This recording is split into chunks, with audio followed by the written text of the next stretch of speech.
Senator Hassan. Well, thank you, Mr. Chair and Ranking Member Murray, for having this hearing, and thank you to both of our witnesses. And please pass on our thanks to the men and women you work with for their dedication to service. As other senators have mentioned, recent National Youth Tobacco Survey data shows an alarming rise in e-cigarette use among middle and high school students. And according to the CDC Youth Risk Behavior Survey, my state of New Hampshire has the highest percentage of high school students in the nation reporting daily e-cigarette use. Millions of children are nicotine dependent because of e-cigarettes, and the American Academy of Pediatrics estimates that only 4% of those kids are going to successfully quit.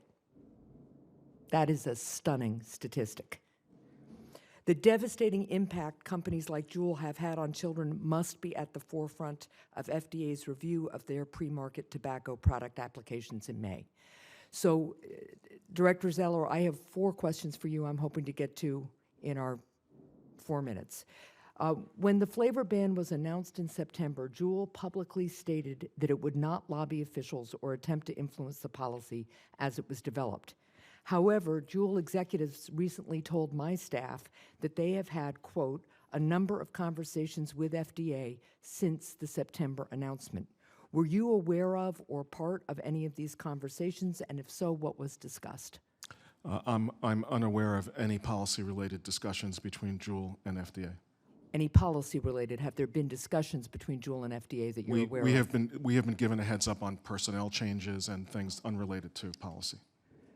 But in terms of policy, you're saying you're unaware. I'm unaware of any conversation. Given the importance of this issue, it's really concerning that you may not be aware of the full scope of conversations that Juul officials say have occurred with your staff. So I'll follow up in writing to request that you provide more information about what's been discussed in these meetings and with whom. Second question. A recent study in the Journal of the American Medical Association found that mint is the most popular e-cigarette flavor among high school students. Earlier this month, former FDA Commissioner Scott Gottlieb predicted that if menthol is exempted from the flavor ban, Juul will simply rename their current mint flavor, which does contain some menthol, and sell it as menthol.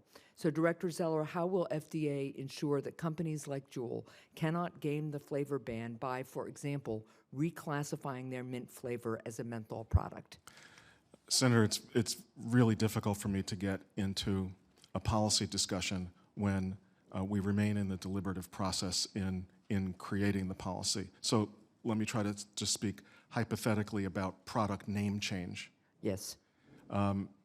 It turns out that under some litigation that went against the agency, it may be possible for companies to change the names of products.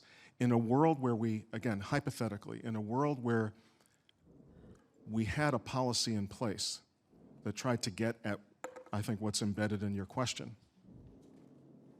were any company to try to simply change the name of a product to be able to keep a product on the market that would otherwise have to be removed from the market, I'll just say, hypothetically in that situation, FDA would be very concerned and would look at whatever authorities that we had to take action. But that's only a hypothetical. I understand it's a hypothetical. I understand the deliberative process argument, but let me be clear, what you are hearing from everybody up here is that we have children who are getting hooked on these products.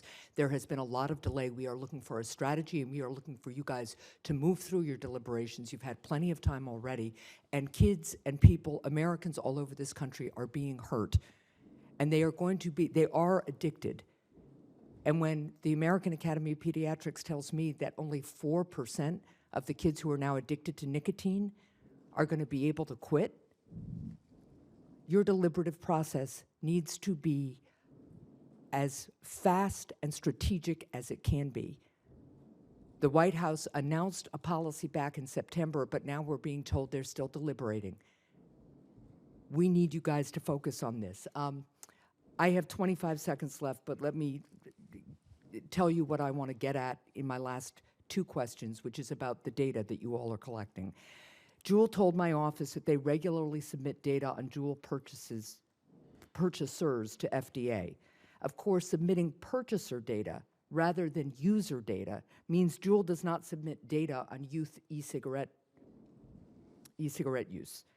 Will FDA require Juul to submit their user data, inclusive of youth users, rather than just purchaser data as part of their pre-market tobacco product application? And this also would be useful to get at the issue of diversion. Who's purchasing, but then who's using? A couple comments, Senator. First, Mr. Zeller, I'm going to have to ask you Yeah. to be succinct in your Okay. answer or Two give a written Thank you, response. thank you, Mr. 2 points, Chair. and then we'll elaborate in writing. We have an active, ongoing investigation of Juul, all aspects of advertising, marketing, and promotion of their products. So that's an ongoing investigation. Your question about the application process is a separate question.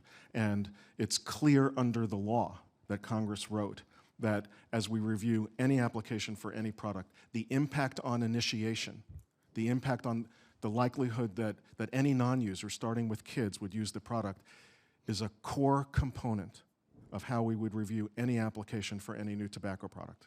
Thank you, and thank you, Mr. Chair, for your indulgence. Thank you.